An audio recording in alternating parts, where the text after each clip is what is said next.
والسماء ذات البروج، والسماء قسم ہے آسمان کی، ذات البروج جو برجوں والا ہے.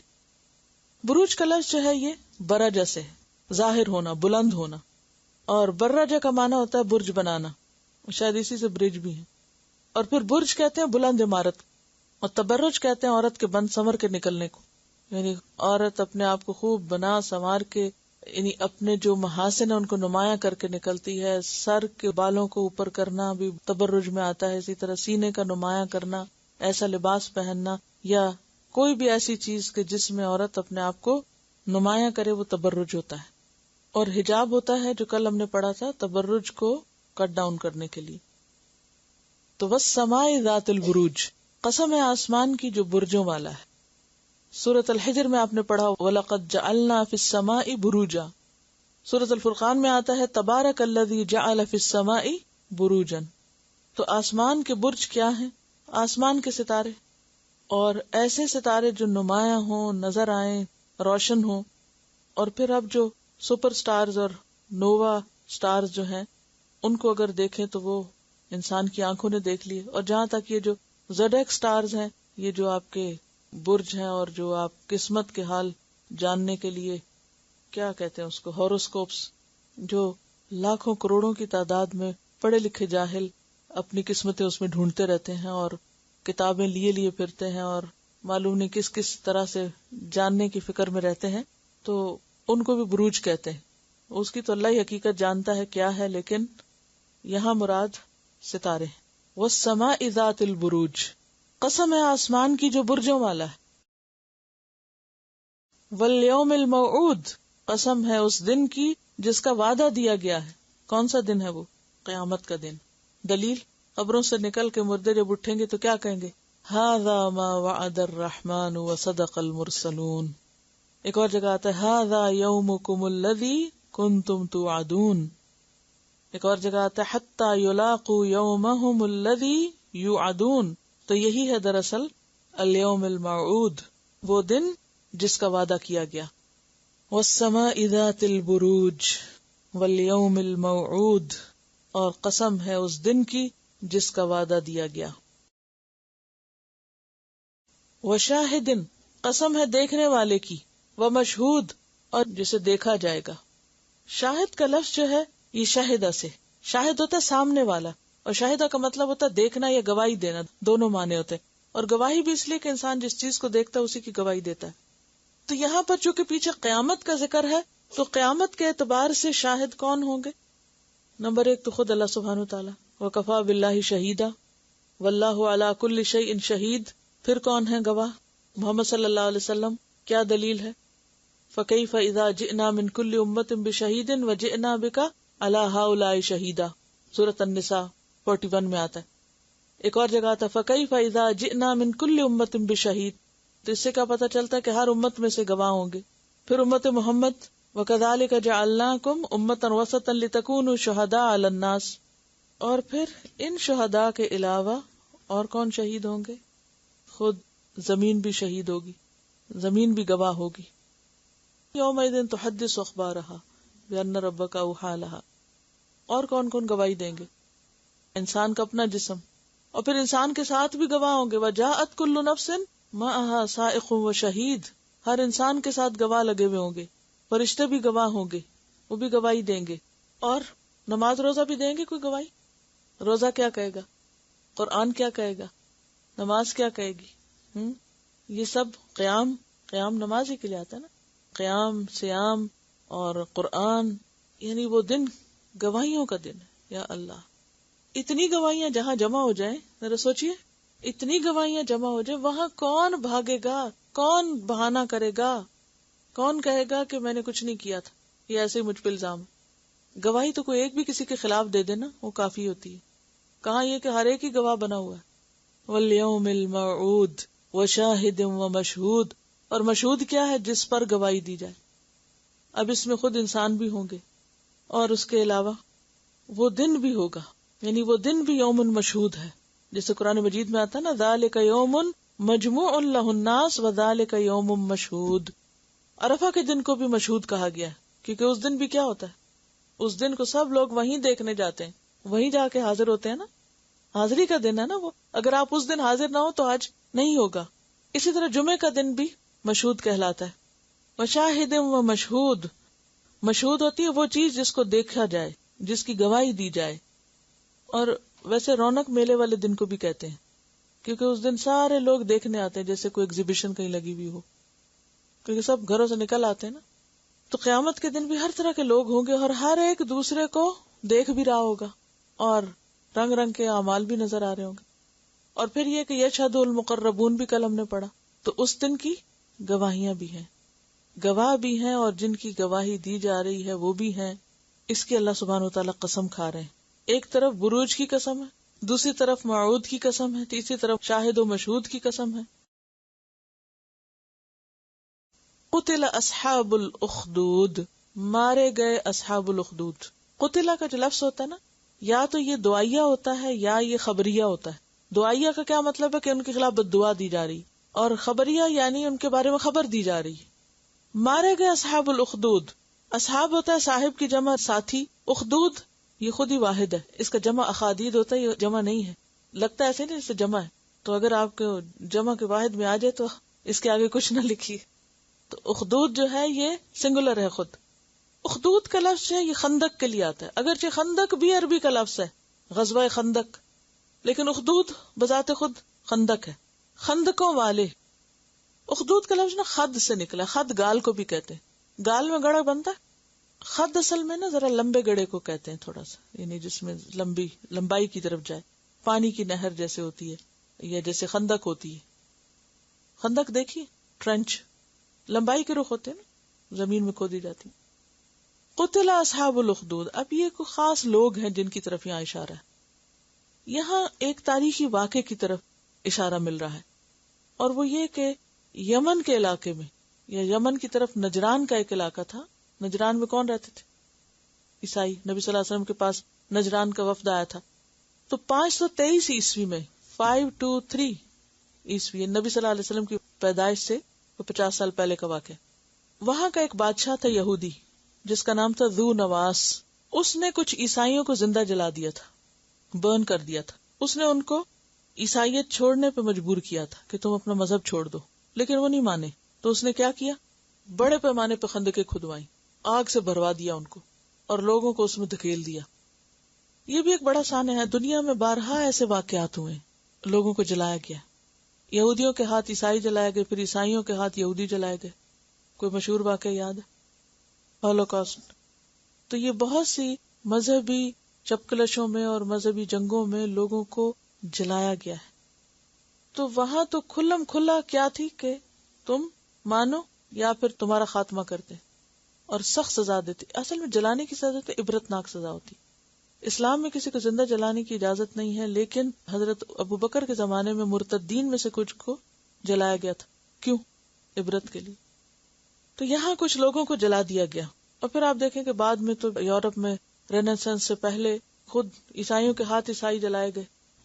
اور جب یہ نشت ثانیہ ہوئی ہے، علم کے نئے راستے کھلے ہیں، تو مذہبی گروہوں کے ہاتھوں بہت سے سائنٹسٹ، بہت سے مفکرین اور بہت سے علماء جو تھے وہ جلا دیے جاتے تھے.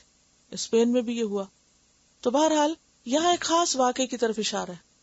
قتل اصحاب الاخدود، مارے گئے اخدود والے، یعنی جنہیں اخدود میں ڈالا گیا ان کو ڈالنے والے، خندقوں میں پھینکنے والوں کو، پھینکے جانے والوں کو نہیں، پھینکنے والوں کو سخت عبرتناک قسم کی وارننگ دی جا رہی ہے کہ تمہاری آئی کہ آئی شامت، تم بچ کے نہیں نکل سکتے، تمہاری پوچھ ہوگی.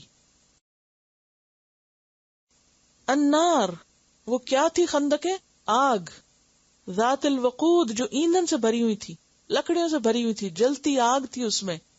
کہتے ہیں کہ اب تک اس علاقے میں ایسی سٹرپس ملتی ہیں کہ جن میں راکھ اور یہ سب جیسے پتھر ہو گئی ہو جل کے باقاعدہ نہیں دھاریاں بنی ہوئی نظر آتی ہیں نا زمین میں، کہ جس کے نشان اب تک باقی ہیں، کہ جس میں وسیع پیمانے پر لوگوں کو پھینک کر جلایا گیا تھا.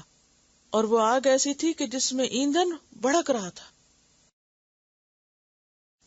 اذ ہم علیہا قعود، جب وہ اس پر بیٹھے ہوئے تھے. قعود جو ہے وہ قاعد کی جمع ہے، بیٹھ رہنا اور کوئی کام نہ کرنا. یعنی ان کا تماشا دیکھنے کے لیے لوگ جو ظالم تھے وہ سارے کام کاج چھوڑ کے بیٹھے ہوئے تھے کہ بس اس کام کو کر کے چھوڑنا ہے. وہم اور وہ کون؟ اصحاب الاخدود اور قعود. علی ما یفعلون بالمؤمنین شہود، علی اوپر اس کے، ما جو، یفعلون جو وہ کر رہے تھے، بالمؤمنین مومنوں کے ساتھ، شہود گواہ تھے، دیکھ رہے تھے. وما نقموا منہم اور نہیں وہ بگڑے. نقمہ کا معنی ہوتا ہے غصہ کرنا، سزا دینا، ناپسند کرنا، بگڑنا، ناراض ہونا، برا ماننا، قابل عیب سمجھنا. وہ ان پہ نہیں بگڑے تھے. کون؟ وہ جو انہیں سزا دے رہے تھے. الا مگر ان یؤمنوا کہ وہ ایمان لائے تھے، باللہ اللہ پر، العزیز الحمید جو زبردست ہے، تعریف والا ہے، محمود ہے، ہر حال میں قابل تعریف ہے.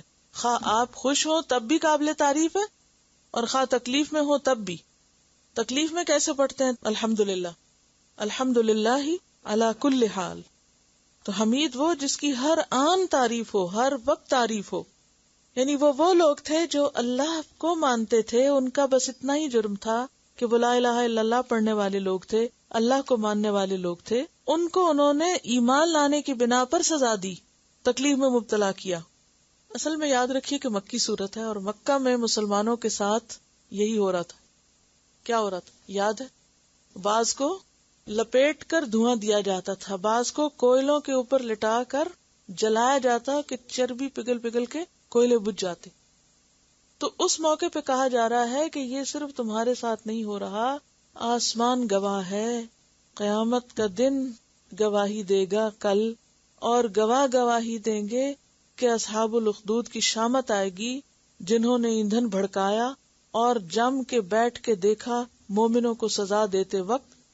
اور ان کا قصور صرف اتنا تھا کہ وہ ایمان والے تھے، ان کے ایمان لانے کی بنا پر یہ سب کچھ ہوا، ان کے ساتھ ہوا، اور آج تمہارے ساتھ ہو رہا ہے. یہ سب ایک دن حساب کا تقاضا کرتا ہے کہ قیامت آنی چاہیے. اب آپ دیکھیے کہ اگر چند لوگ ہزاروں لوگوں کو آگ میں پھینک کے جلا دے، کیا انہیں کوئی پوچھنے والا نہیں ہونا چاہیے؟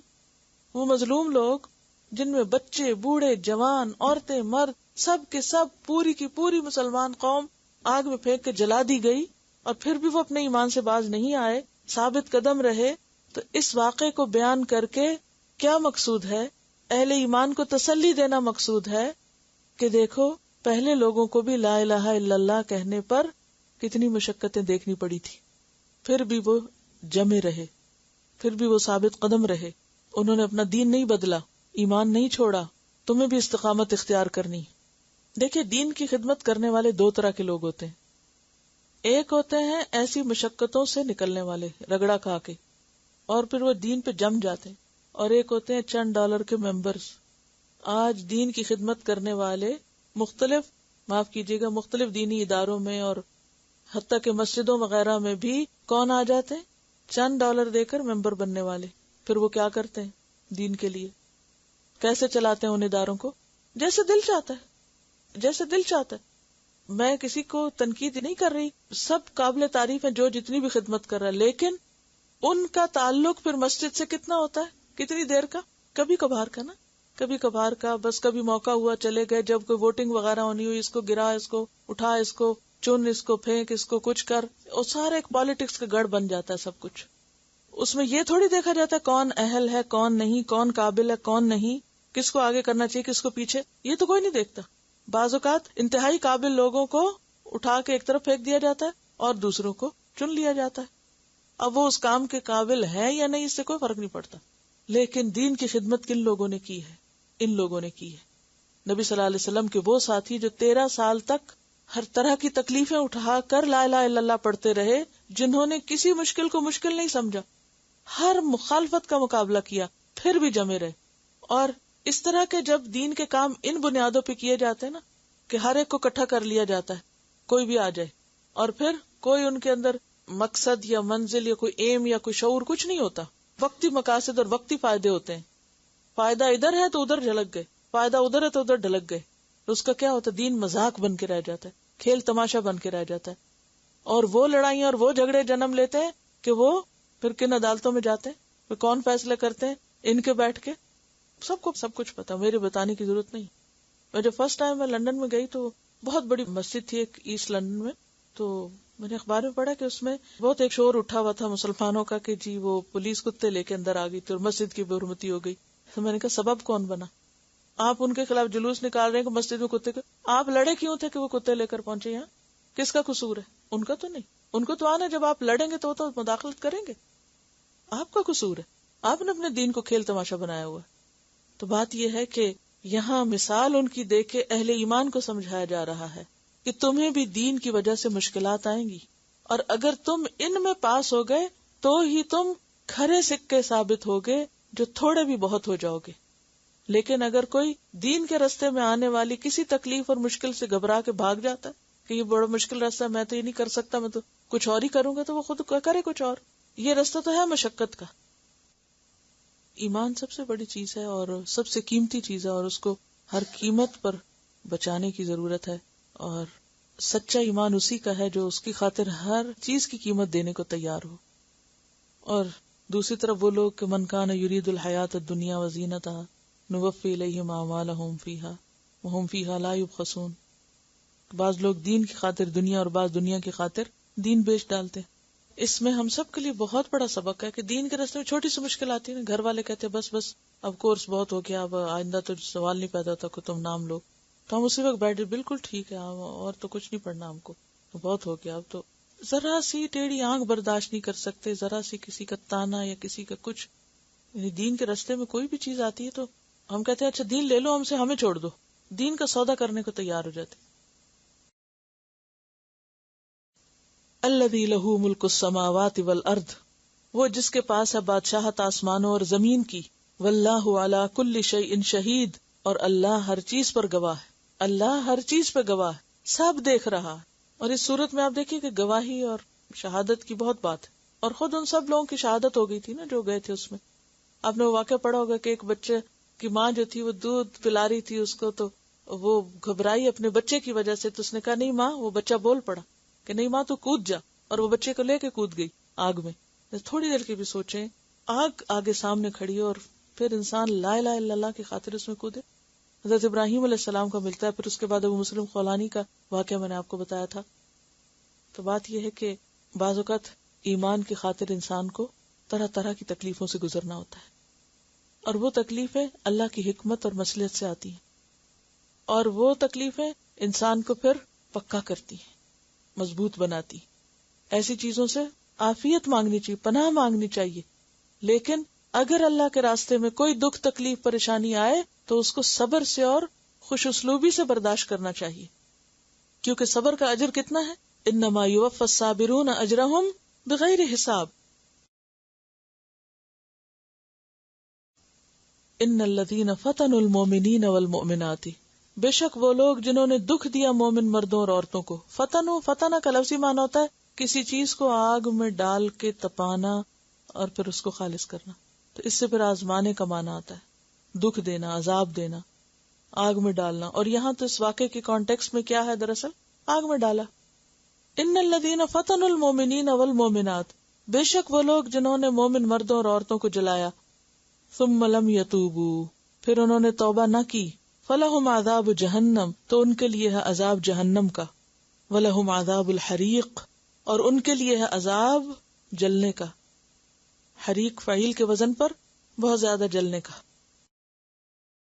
ان الذین آمنوا وعملوا الصالحات، بے شک وہ لوگ جو ایمان لائے اور انہوں نے اچھے کام کیے. لہم جنات تجری من تحتها الانہار، ان کے لیے ہے باغ جن کے نیچے نہریں بہتی ہیں. ذالک الفوز الکبیر، یہ ہے بڑی کامیابی، یہ ہے اصل کامیابی. الفوز الکبیر. اور فوز کون سی کامیابی ہوتی ہے؟ جس میں انسان آگ سے بچ جائے. فمن زحزح عن النار وادخل الجنۃ فقد فاز، اصل کامیاب وہ ہے جو آگ سے بچا لیا جائے. اور پھر انہار کی تفصیلات تو آپ پڑھ ہی چکے ہیں. یہاں تجری من تحتها الانہار کا ذکر ہے، نہریں بہ رہی ہوں گی. اصل میں نہر خود تو نہیں بہتی، نہر کے اندر جو پانی ہوتا ہے یا جو بھی جس چیز کی نہریں ہوگی وہ چیز بہ رہی ہوگی. یعنی اس مقام کامیابی تک پہنچنا اصل چیز ہے، یہ ہے اصل کمائی، یہ ہے اصل کرنے کی چیز.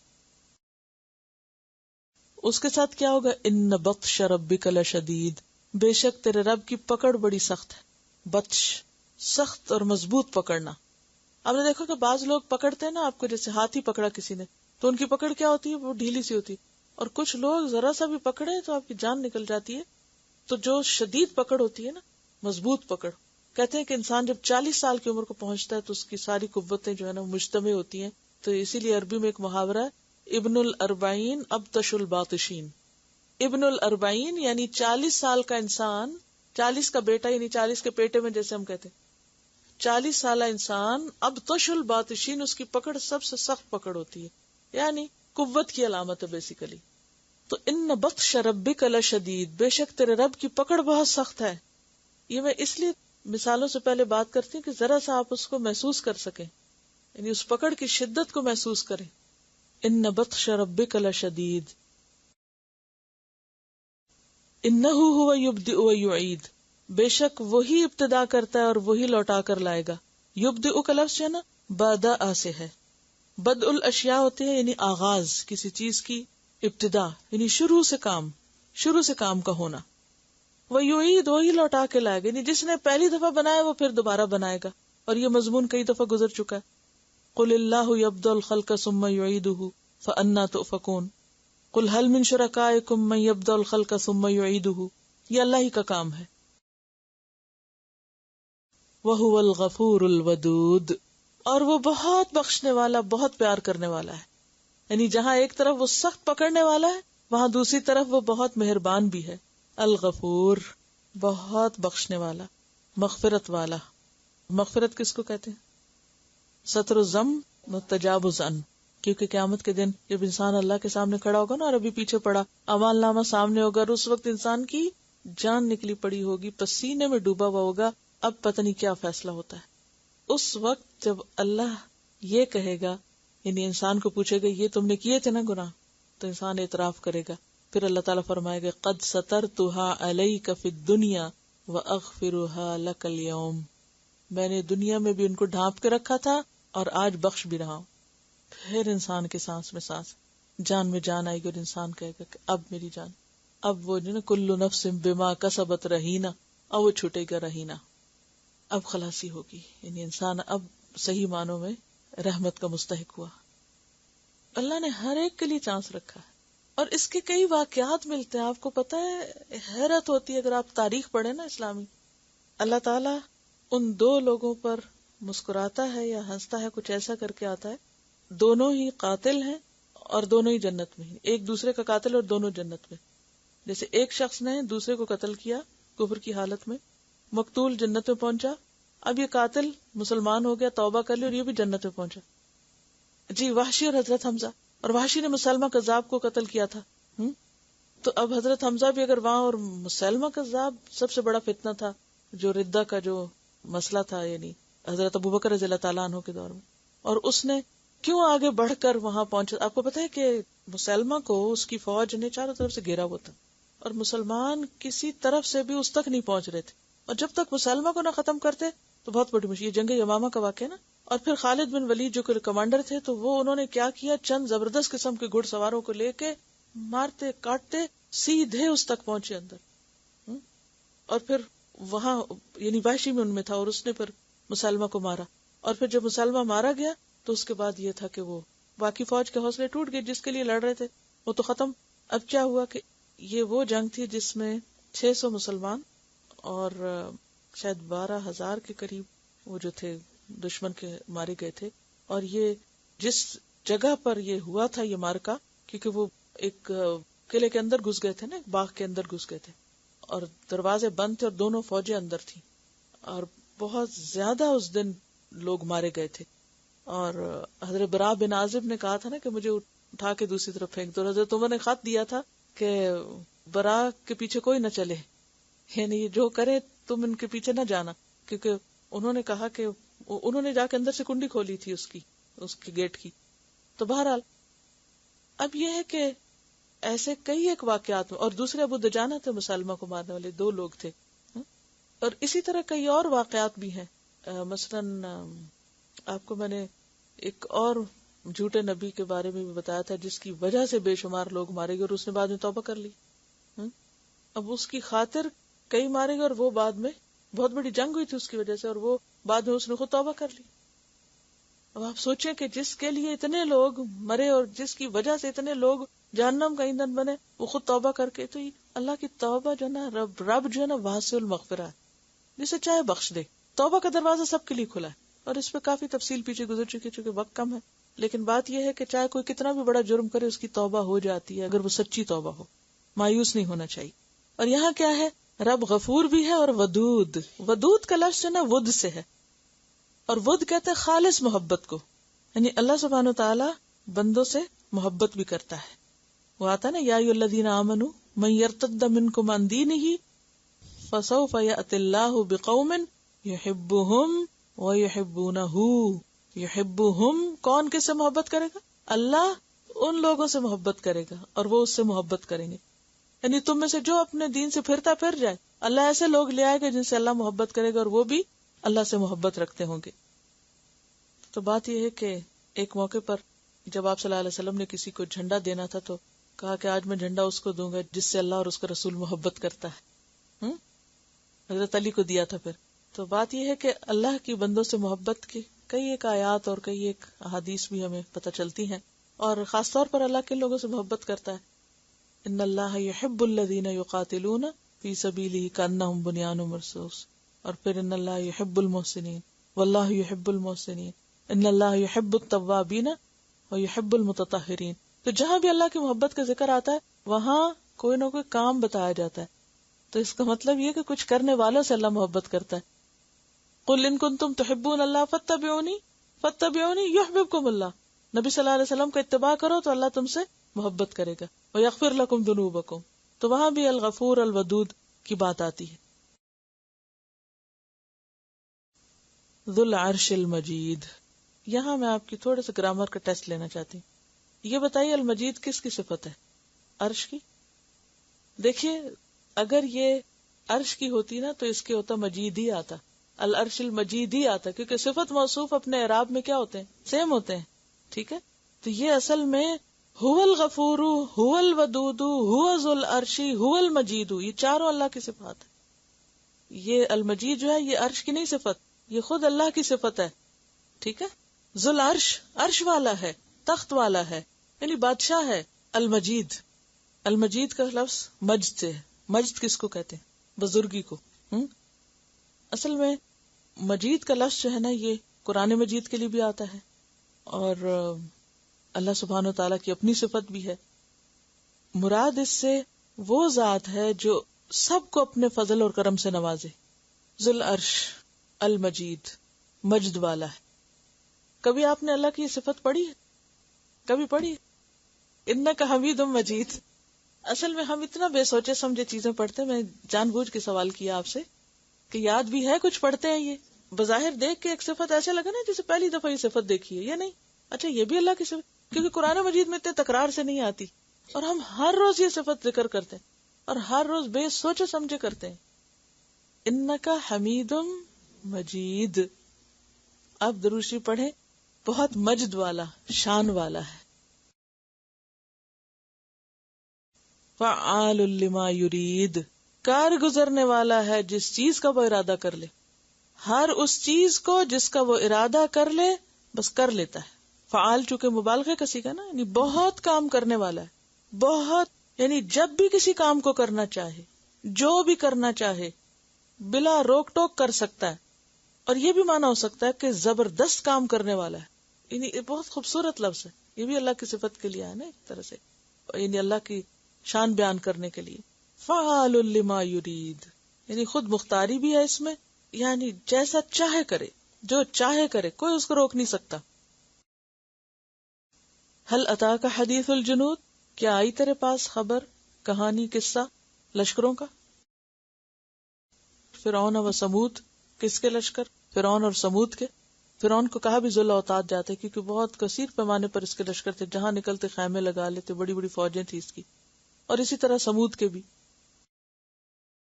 بل الذین کفروا، بلکہ وہ لوگ جنہوں نے کفر کیا، فی تکذیب، وہ جھٹلانے میں لگے ہوئے ہیں. ان کو اور کوئی کام نہیں سوائے جھٹلانے کے، جھٹلانے میں ہی پڑے ہوئے ہیں، اسی میں پھنس کے رہ گئے. تکذیب باب تفیل سے ہے، تفیل کی طرح صفات گنی ہے، تسلسل ہے اس میں. فی تکذیب یعنی جھٹلاتے ہی رہتے ہیں، بس اسی میں ہی اٹک گئے ہیں. سورۃ انشقاق میں آتا ہے بل الذین کفروا یکذبون، اور یہاں کیا بل الذین کفروا فی تکذیب، کہ ان کا جھٹلانے کے سوا کوئی اور کام نہیں، اسی میں ہی اٹک گئے ہیں، اس سے باہر نکلتے ہی نہیں. اور یہ ہوتا ہے نا، ایک دفعہ جب انسان کسی چیز پر نہ کر دیتا ہے تو پھر کیا ہوتا ہے، جھٹلاتا ہی چلا جاتا ہے، سارے کام پھر الٹے ہی ہوتے چلے جاتے ہیں. واللہ من ورائہم محیط، اور اللہ ان کے پیچھے سے گھیرنے والا ہے. اب ذرا سر امیجن کریں، کچھ لوگ ہیں جو تکذیب ہے اس کے اندر پھنسے ہوئے ہیں، اور اللہ اس تکذیب میں ہی ان کو چاروں طرف سے سراؤنڈ کیے ہوئے. کر لو جو تکذیب کرنی ہے، میں تمہیں چھوڑوں گا نہیں، پکڑ کے رکھوں گا. پکڑے جاؤ گے، گھیرے ہوئے ہو. کیونکہ بعض اوقات تکذیب کی بنیاد ضد ہوتی ہے، صرف ضد کی وجہ سے کوئی جھٹلاتا رہتا ہے کہ میں نہ مانوں. ایک ہوتی ہے نا، ایک کیفیت، ایک نفسیات ہوتی، میں نہ مانوں. اچھا، ایسا شخص دوسرے کو کس قدر ستانے والا ہوتا ہے نا کہ میں نہ مانوں، میں تو نہیں مان کے دوں گا.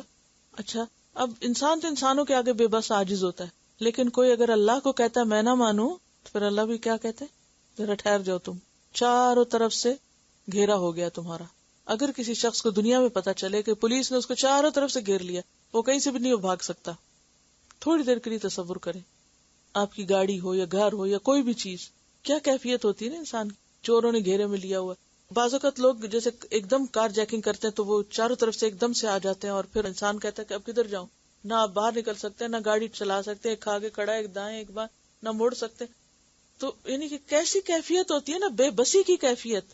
تو یہاں یہی چیز بتائی جا رہی ہے کہ تم کیوں نہیں نکلتے اس تکذیب سے، نکلو اس سے باہر. تمہیں پتا نہیں ہے کہ اللہ تمہیں گھیرے ہوئے، چاروں طرف سے تم اس کے کنٹرول میں ہو. یہ جو ورا کا لفظ ہے نا، ورا کا معنی آگے بھی ہوتا ہے، پیچھے بھی ہوتا ہے، اور ہر طرف بھی ہوتا ہے. تو ورائہم کا لفظی ترجمہ تو آپ نے کیا لکھا ہوا، پیچھے سے لکھا ہوگا یا آگے سے لکھا ہوگا. تو یہاں پیچھے بھی ہے اور آگے بھی ہے اور دائیں بھی اور بائیں، یعنی ہر طرف سے گھیرے ہوئے ہے. اگر آپ اپنے ترجمے بریکٹ میں لکھ لینا، اور ان کو گھیرے ہوئے یعنی ان کے اعمال بھی، یعنی ان کو بھی اور ان کے اعمال کو بھی، ہر چیز کو بھی. یعنی لوگ پوری طرح اللہ کے مٹھی میں، کنٹرول میں، کوئی کہیں نہیں بھاگ سکتا. بل ہوا قرآن مجید، بلکہ وہ قرآن ہے بہت بزرگی والا، قرآن مجید. یہ قرآن جو ہے یہ بہت خیر و برکت والا ہے اور بہت بزرگ شان والا ہے. یعنی یہ بتایا جا رہا ہے کیونکہ وہ ساری صفات اللہ کے ساتھ آ رہی ہیں. قرآن اللہ ہی کا کلام ہے نا، تو اس لیے وہ بھی مجید ہے، وہ بھی مجید ہے. بل جو ہے نا حرف اضراب ہے، اور حرف اضراب جو ہوتا ہے نا وہ پچھلی باتوں کی تردید ہوتی ہے جو ذہن میں بھی ہو سکتی ہیں اور ان کی زبانوں پہ بھی ہو سکتی ہیں. یعنی جو تمہارے خیالات ہیں وہ غلط ہیں. بل ہوا قرآن مجید فی لوح محفوظ، محفوظ لوح میں، شیاطین کی کاریگری سے بالکل بچا کے رکھا ہوا اللہ تعالیٰ نے. محفوظ کہتے ہیں نا، حفاظت میں دے دیا گیا. کس کی حفاظت میں دے دیا گیا؟ ان فرشتوں کی.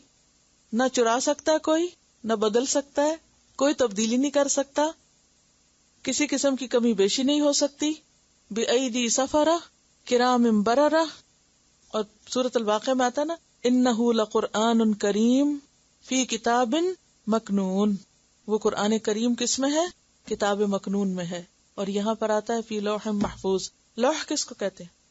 تختی، جس پر کوئی چیز لکھی جائے، وہ چیز جس پہ کچھ لکھا جاتا ہے.